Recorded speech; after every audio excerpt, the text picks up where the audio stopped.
प्रिय भैया बहनों, आज हम सभी इस वीडियो में, इस क्लास में कक्षा षष्ठ सामाजिक विषय में पाठ 4 का अध्ययन करेंगे। इस पाठ का नाम है मानचित्र। इस पाठ की चर्चा करने से पहले हम आपको पिछले अध्याय की तरफ ले चलेंगे कि आप पिछले अध्याय में ग्लोब के महत्व के बारे में आपने अध्ययन किया या पढ़ चुके हैं।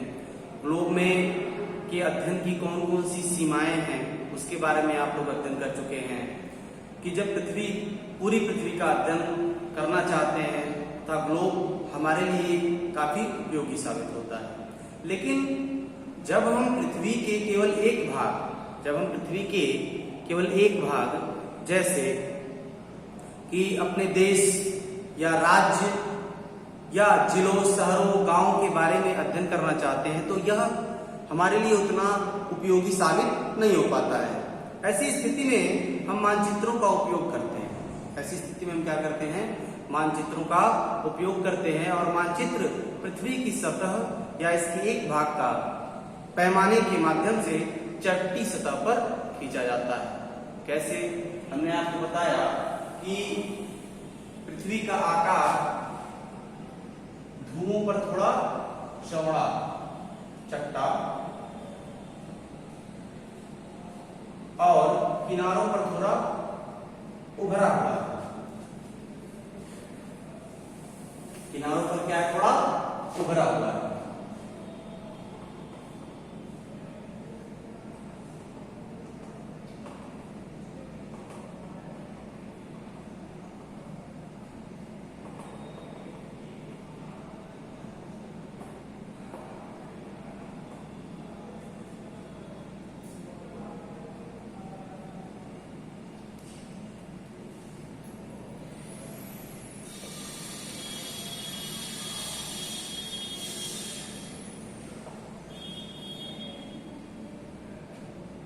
कुछ इस प्रकार से पृथ्वी का मॉडल हमने आपको बताया।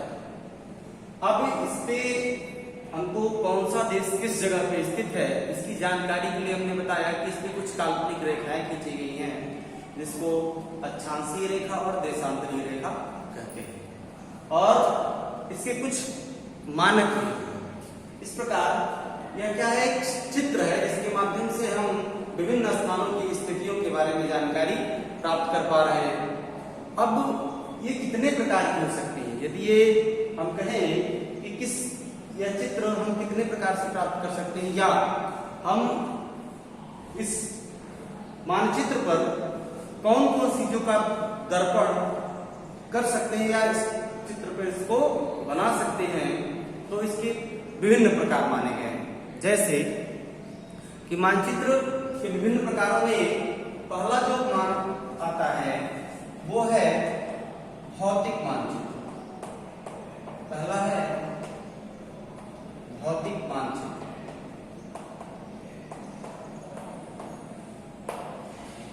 भौतिक मानचित्र क्या होता है? ऐसा मानचित्र जिसपे हम पर्वतों, पठारों, मैदानों, नदियों या महासागरों आदि को मानचित्रों पर या उसके उच्चावच को दर्शा सकते हैं, उसी को हम कहते हैं भौतिक मानचित्र। यानी किसी भी देश या किसी भी स्थान, किसी भी राज्य के भौतिक स्वरूप, यानी भौतिक का मतलब जो हमको दिखाई दे, उसको प्रदर्शित करने वाले मानचित्र को हम कहते हैं भौतिक मानचित्र। दूसरा आता है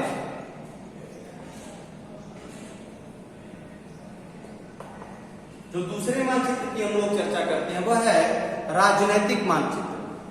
राजनीतिक मानचित्र का अर्थ क्या हुआ?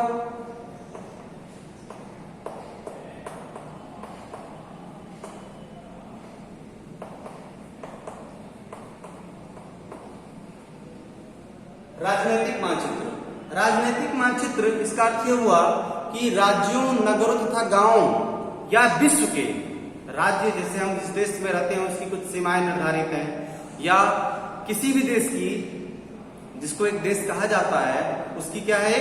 सीमा निर्धारित है, उसकी जनसंख्या निर्धारित है। इन विभिन्न देशों व राज्यों के सीमाओं का निर्धारण, उनकी सीमाओं को दर्शाने वाले मानचित्र।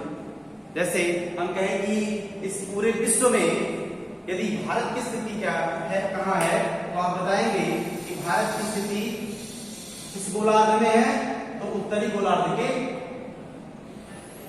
यहां पर ये भारत की स्थिति है। तो आप ये जानते हैं कि जब यदि मानचित्र बना हुआ है तो जो इसके जहां से लाइनें खींची गई हैं ये इसकी सीमाओं को दर्शाती हैं, और यदि यह इसकी सीमा को दर्शाता है तो जाहिर सी बात है कि उसके राजनीतिक मानचित्र को दर्शाएगा। इसलिए ऐसा मानचित्र जो किसी राज्य, नगर या विश्व के किसी भी देश के सीमाओं को निर्धारित करते हैं उन्हें हम राजनीतिक मानचित्र कहते हैं। अब तीसरे पे आते हैं कि तीसरा मानचित्र क्या हो सकता है। जैसे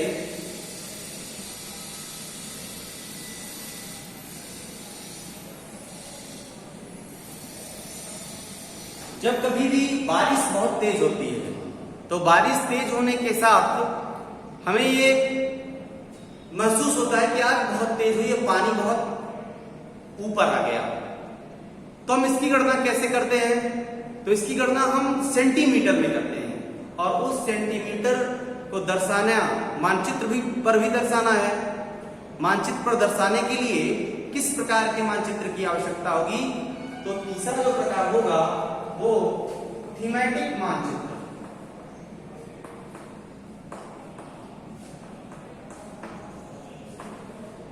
थीमेटिक मानचित्र। थीमेटिक मानचित्र में हम देखते हैं कि कुछ ये विशेष प्रकार की जानकारी देते हैं, जैसे कि सड़क या सड़क कहाँ पे है। जैसे हमने किसी देश को बनाया कि ये भारतवर्ष है, भारतवर्ष में सड़कों का निर्माण, सड़कों का वितरण यानी सड़कें कहाँ कहाँ तक फैली हैं, ये हमको जानकारी जो प्राप्त होगी वह थीमेटिक मानचित्र के माध्यम से प्राप्त होगी।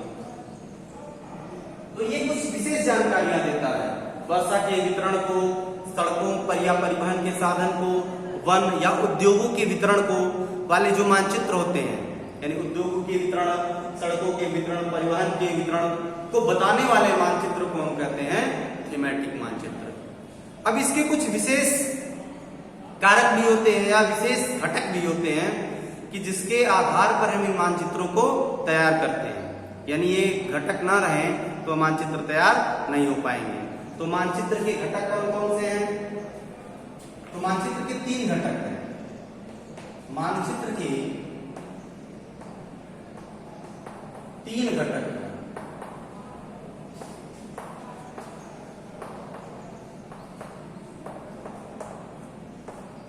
अब इन 3 घटकों में पहले घटक का जो नाम है, पहले घटक में आता है दूरी।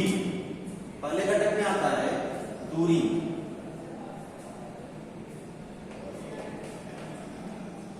दूरी इसका अर्थ यह हुआ कि अगर 5 किलोमीटर को हमको मानचित्र पे दर्शाना है तो 5 किलोमीटर को 2 सेंटीमीटर में यदि दर्शाया जाए, 5 या 10 किलोमीटर को 2 सेंटीमीटर में दर्शाया जाए तो क्या होगा कि 1 सेंटीमीटर बराबर कितना हो जाएगा, 5 किलोमीटर। 1 सेंटीमीटर बराबर 5 किलोमीटर, यानी जो 5 किलोमीटर की वास्तविक दूरी होगी और मानचित्र पर हम उसे क्या करेंगे, 1 सेंटीमीटर में दर्शाएंगे। 1 सेंटीमीटर में दर्शाएंगे, यानी आप क्या कर सकते हैं कि जिसमें आप दोनों के अनुपात को निकालेंगे। कैसे निकालेंगे, जैसे पैमाना है तो पैमाने में हम क्या करते हैं कि स्थल पर वास्तविक दूरी तथा मानचित्र पर दिखाई गई दूरी, स्थल की जो वास्तविक दूरी होगी और मानचित्र की जो दूरी होगी, कैसे, उसके अनुपात को, स्थल की जो दूरी है 5 किमी है और मानचित्र की जो दूरी है वह 1 सेंटीमीटर है, तो दोनों के अनुपात 5/1, दोनों के अनुपात को हम क्या कहते हैं, पैमाना। इस पैमाने के माध्यम से हम इस चित्र को बनाएंगे। दूसरा है यदि हम दूसरे घटक की बात करें तो वह है दिशा।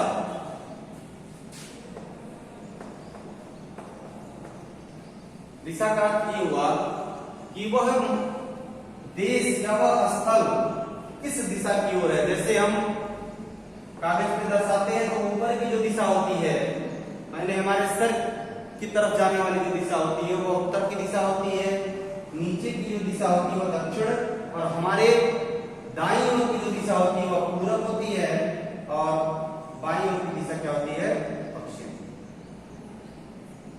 इस प्रकार से हम उसकी दिशा, यानी दिशा भी क्या है, एक मुख्य घटक है। यदि वह घटक ना रहे तो मानचित्र का निर्माण नहीं हो पाएगा। तीसरा है प्रतीक। तीसरा है प्रतीक।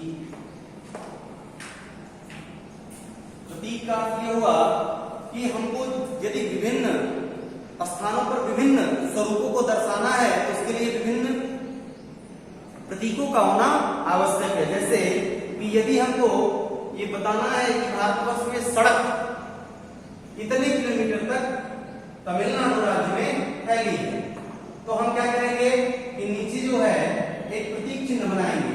प्रतीक चिन्ह कि ये क्या है, सड़कों का जाल है जो तमिलनाडु राज्य में फैला हुआ, भारत के तमिलनाडु राज्य में फैला हुआ है, और उसी से हम पता कर पाएंगे कि कितने किलोमीटर तक जो नेशनल हाईवे है और कितनों किलोमीटर तक वहां पर तमिलनाडु राज्य में फैला है।